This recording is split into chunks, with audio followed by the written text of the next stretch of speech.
Good morning all of you. Myself Meenakshi, your assistant teacher. In this video we will discuss our second lesson of geography, land, soil, water, natural vegetation and wildlife resources. In previous video हमने क्या क्या discuss किया था? हमने page number 10 discuss किया, page number 9 and page number 10 को हमने discuss किया था. उसके अंदर हमने रिसोर्सेज पढ़ने थे, तो हमने लैंड एज ए रिसोर्स के बारे में पढ़ा था कि हमारी जो भूमि है उसके ओनली 30% भाग पर क्या है, लैंड है. तो अब हम उसका नेक्स्ट पार्ट करेंगे. Page number 11, conservation of land resource क्या होता है.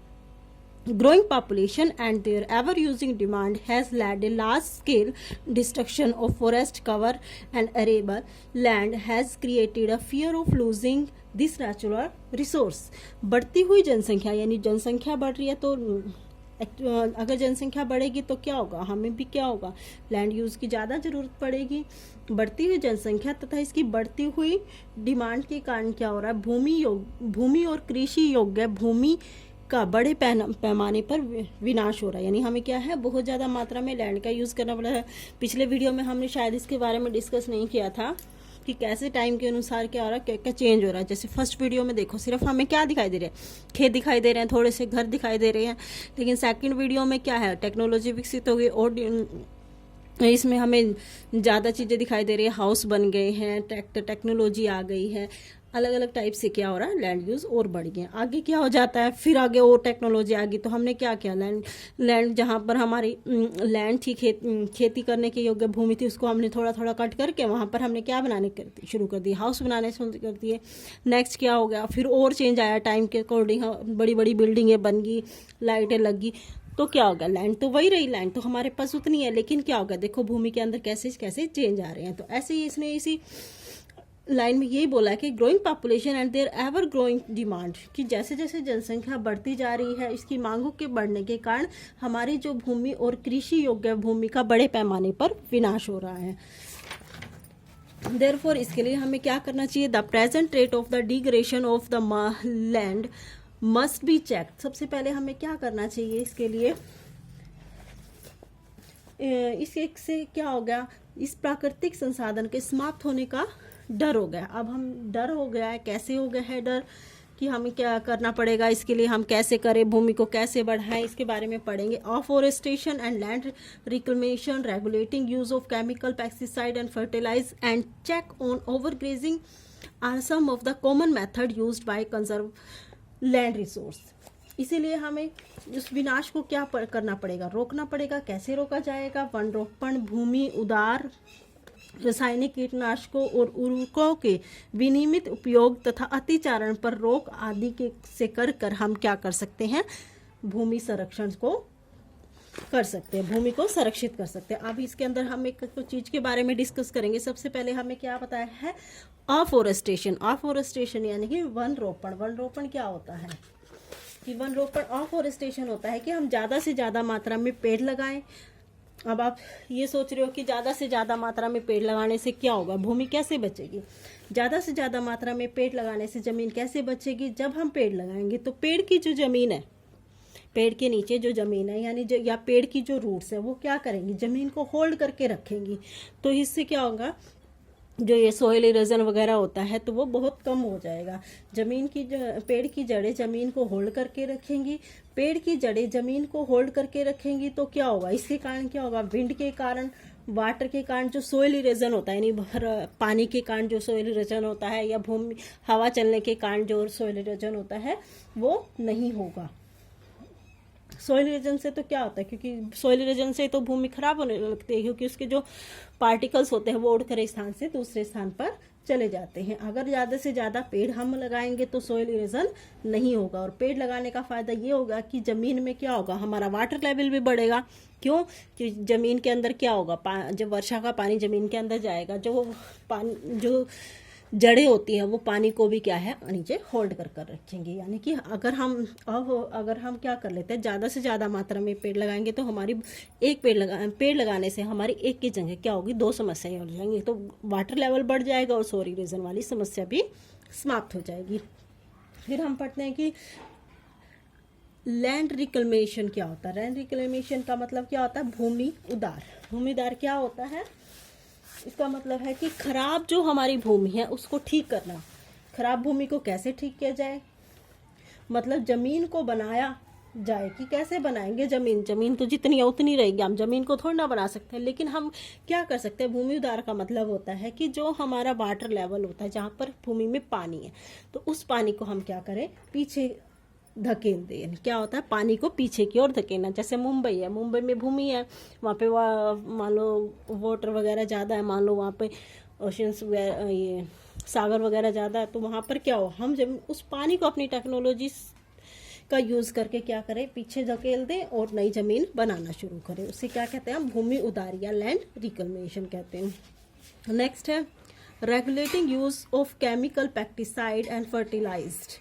हम क्या करें, रासायनिक कीटनाशकों और उर्वरकों का जो प्रयोग करें वो विनियमित करें, मतलब ज़्यादा नहीं करें। उनका यूज़ करना पड़ता है हमें, क्योंकि भूमि की उर्वरा शक्ति अगर कम हो रही है, हम उसका यूज़ करते हैं।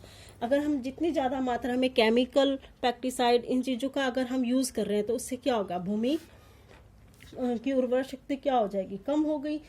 केमिकल पेस्टिसाइड होते हैं कि वे एक समय के बाद तो क्या करते हैं, जैसे ज़मीन की उर्वरा शक्ति बढ़ा देंगे, हमें भी लगता है हाँ भाई उसने अच्छी पैदावार दी है, लेकिन समय के साथ साथ, लेकिन एक समय ऐसा आता है जब क्या होता है, वह पेस्टिसाइड का जो हम यूज़ करते हैं उससे भूमि का उपजाऊपन खत्म होने लगता है। इसीलिए हमें क्या है, पेस्टिसाइड का यूज़ करना पड़ता है। लेकिन हम जो ये भी हम पेस्टिसाइड रासायनिक उर्वरकों का प्रयोग करते हैं वो कम मात्रा में करना चाहिए। ठीक है।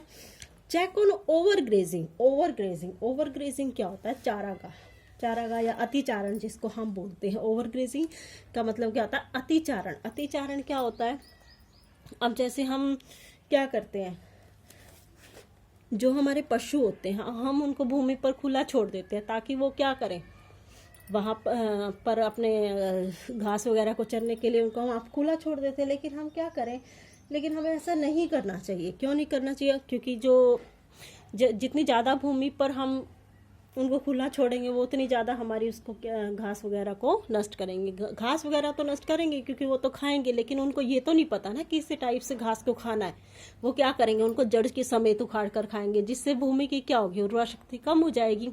इसीलिए हमें क्या करना चाहिए कि जहाँ तक हो सके कि हम जो पशु होते हैं उनको खुला ना छोड़े, या खुला छोड़े तो उनके लिए हम थोड़ी सी ज़मीन तय कर ले, भाई हमें इतनी भूमि पर क्या है पशुओं को चराना है। लेकिन ज़्यादातर लोगों को ये करना चाहिए कि हम क्या है, उनको जो घास वगैरह खिलाते हैं, चारा खिलाते हैं, तो उनको हम काट कर खिलाएं।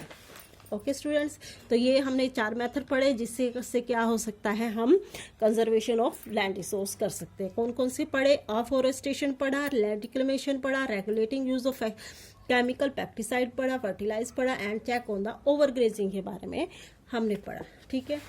अब इसमें एक नीचे क्या है, एक लैंडस्लाइड के बारे में बताया गया है, कहानी बताई गई है।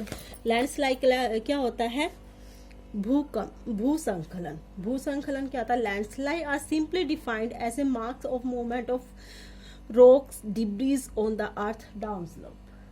क्या होता है लैंडस्लाइड भूसंखलन are simply defined the mass of movement of rocks, जो हमारी सामान्य रूप से जिसके बारे में बात करें, शैल जो होती हैं, डिब्रीज क्या होता है, मलबा यानी टुकड़े की, जमीन के जो टुकड़े होते हैं, on the earth down slope, या मलबा या ढाल से गिरने वाली मिट्टी के संचलन के रूप में हम इसे बोल देते हैं।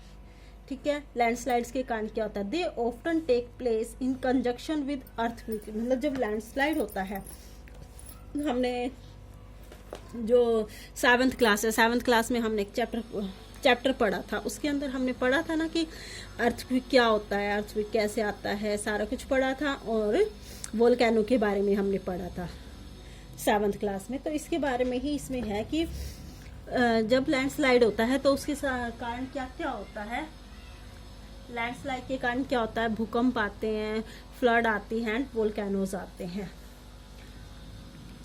A prolonged spell of rainfall can cause heavy landslide that can be block the flow of river for quite some time।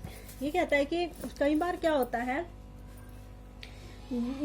जब लंबे समय तक भारी वर्षा से भी भूस्खलन होता है, ठीक है, तो ये क्या करता है, नदी के प्रवाह को कुछ समय के लिए अवरुद्ध कर देता है। मान लीजिए हम ये कहते हैं कि ये मान लीजिए लैंड बना हुआ है, ठीक है, यहाँ से लैंडस्लाइड हो रही है, मतलब जो ये चट्टान, मतलब ये जो टुकड़े हैं चट्टानों के, टूट टूट कर ये नीचे की ओर गिरते हैं, और यहाँ पर क्या है, हमारी ये भूमि है। तो भूमि है, अब हम क्या करें, ये भूमि है जो यहाँ से क्या जा रहा है, भूमि, अगर लैंडस्लाइड हो रहा है तो वो पानी के जो ये चट्टानों के टुकड़े वो कहाँ गिरेंगे, नदी में गिरेंगे। नदी में गिरने के कारण इस साइड के जो लोग हैं, इधर के जो लोग हैं, उस साइड क्या आ जाएगी, बाढ़ आ जाएगी। तो ये इसे हम क्या कहते हैं, लैंडस्लाइड्स के कारण क्या होता है, हैवी ब्लॉकेज होता है। The formation of river block can cause havoc on the settlement downstream on the bursting. इसके कारण क्या होगा, नदी अवरुद्धता के कारण अचानक फूट पड़ने वाली निचली घाटियों में क्या होगा, आवासों में विध्वंस आ जाता है। आवासों में मतलब जहां पर लोग रह रहे हैं वहां पर क्या होगा, बहुत ज्यादा विनाश होगा। इन द हिली टेरेन का मतलब जो पहाड़ी एरिया जिसको हम बोलते हैं, landslide have been a major and widely spread natural disaster that often strike life and property and occupy a position of major concern. पहाड़ी भूभाग में भूसंकलन एक मुख्य और विस्तृत रूप में फैली हुई क्या है, एक प्राकृतिक आपदा है जो प्राय जीवन और संपत्ति को आघात पहुंचाती है, और यह क्या होता है, हमारे लिए एक मेजर कंसर्न यानी एक चिंता का विषय है। लैंडस्लाइड हमारे लिए एक चिंता का विषय है। अब इसने एक केस स्टडी के बारे में बताया है, लैंडस्लाइड की केस स्टडी बताई है इसने, कहाँ की है ये पढ़ते हैं हम। A massive landslide hit A massive landslide hit Panji village near Rekong PO in Kinnaur district of Himachal Pradesh and damaged a 200-meter stretch of old Hindustan। कि हिमाचल प्रदेश के किन्नौर जिले में रेकांग पीओ के निकट पंजी गांव में एक बड़े भूसंकलन के कारण क्या हुआ, भूसंकलन के कारण क्या हो गया, वहां पर हिमाचल प्रदेश में जब ये आया तो क्या हुआ, जो हमारा पुराना हिंदुस्तान था उसका एक भाग तिब्बत रोड नेशनल हाईवे 22 ये बता रहा है कि उसके कारण क्या हुआ, तिब्बत सड़क का 200 मीटर तक का भाग नष्ट हो गया। किस लिए हुआ, this landslide was triggered by intense blasting at Panji village. इसके यह भूसंकलन पंजी गांव में तीव्र विस्फोटन के द्वारा हुआ था। Due to the blasting this weak zone of slope collapse and caused intense damage to the road and nearby village. तो इसके कारण क्या हो गया, इसके कारण जहाँ पे विस्फोटन के कारण जो ढाल यहाँ का कमजोर वाला क्षेत्र था, जिसके कारण सड़क और गांव के आसपास में बहुत ज्यादा नुकसान हुआ। The Panji village was completely evacuated to avoid any possibility loss of life. Panji गांव को किसी भी संभावित मानव विनाश से बचाने के लिए पूर्ण रूप से खाली कर दिया गया था वहां से। ये वहां की एक केस स्टडी बताई है, जैसे हम उत्तराखंड की भी कह सकते हैं, वहां पर जैसे हुआ था उस स्टडी के बारे में भी हम इसके अंदर लैंडस्लाइड्स के कारण वो स्टडी हुई थी, वो केस स्टडी वो हुआ था। तो अब हम पढ़ते हैं मिटिगेशन मैकेनिज्म, न्यूनीकरण क्रियाविधि क्या होती है। Advancement in the scientific technology has empowered us to understand what factor cause landslide and how manage them। वैज्ञानिक प्रविधियों के विकास से हमें ये समझने की शक्ति मिलती है कि भूसंकलन उत्पन्न होने के कारण कौन कौन से कारक और उनका प्रबंधन कैसे करना है। तो वो कौन कौन सी टेक्नोलॉजी है जिससे हम क्या कर सकते हैं, बच सकते हैं। सबसे पहले क्या है, hazard mapping to locate area prone to landslide. तो हमें सबसे पहले क्या करना होगा, भूसंकलन प्रभावित क्षेत्रों का मानचित्र बनाकर इसमें प्रभावित होने वाले स्थान को इंगित करना होगा। मतलब पहले हमें ये अंदाजा लगाना होगा कि कहाँ कहाँ पर हैजार्ड मैपिंग का मतलब पहले से हम अंदाजा लगाए कि कहाँ कहाँ पर भूसंकलन आ सकता है, ठीक है। Hence such area can be avoided for building settlement. और कभी भी हम क्या करें, वहां पर कोई भी बिल्डिंग सेटलमेंट्स ना करें, यानी बिल्डिंग वगैरह हम वहां पे न बनाए। Okay, next, increase the vegetation covered to arrest landslide, अगर हम लैंडस्लाइड से बचना चाहते हैं तो भूमि को खिसकने से बचाने के लिए हम क्या करें, प्रतिधारी दीवार का निर्माण करते हैं। प्रतिधारी दीवार का मतलब मान लो ये है हमारा लैंड, ठीक है, ये है मान लो, यहाँ पर क्या है, हम क्या करें, इसके रोड के इस साइड भी, इस रोड के इस साइड भी दीवार बना दे एक मोटी, इस साइड भी दीवार, ताकि जब लैंडस्लाइड होता है तो वो क्या हो, जो भूसंकलन के कारण जो पत्थर चट्टान मिट्टी जो भी नीचे की साइड आता है वो यहाँ पर ना हो, वो दीवारों के पास रुक जाए। उसे हम क्या बोलते हैं, construction of retention wall. Next है increase in the vegetation cover to arrest landslides. भूसंकलन को रोकने का सबसे प्रभावी तरीका है वनस्पति आवरण में वृद्धि करना। वनस्पति आवरण को हम बढ़ाएं। The surface drainage control work to control the moment of landslide along with rain water and spring flows. सही अफवाह तथा झरना प्रवाह के साथ साथ भूसंकलन की गतिशीलता को नियंत्रित करने के लिए एक पृष्ठीय अफवाह नियंत्रित उपाय क्रियान्वित करें। यानी कि इसके कारण क्या हो, हम पहाड़ों की और हम ऐसा करें कि जो पहाड़े हैं और ज़मीन आपस में न टकराए, इसीलिए कुछ ऐसी टेक्नोलॉजी का हम क्या करें, यूज़ करें। ओके स्टूडेंट, अब हमने इस लेसन के पेज नंबर 9, 10, 11, 12 हम रीड कर चुके हैं। तो अब आपको क्या करना है, इस लेसन में जितने भी वेरी शॉर्ट क्वेश्चन आंसर बनते हैं उनको आपने क्या करना है, अपनी कॉपी में राइट डाउन करना है और फिर उसकी फ़ोटो खींचकर मेरे नंबर पर व्हाट्सअप करना है, ताकि मैं चेक कर सकूं कि किस बच्चे ने काम किया है। जो बच्चा अच्छा काम करेगा उसके लिए कुछ ना कुछ इनाम भी मिलेगा। Okay students, bye, thank you.